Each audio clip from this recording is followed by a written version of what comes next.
This is a different situation. We need to open it to free the stem because some of the animals are staying already on the roots. As you can see,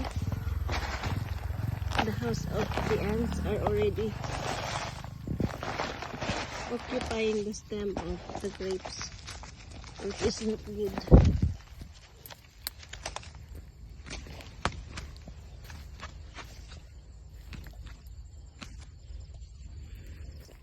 The roots needs to breathe.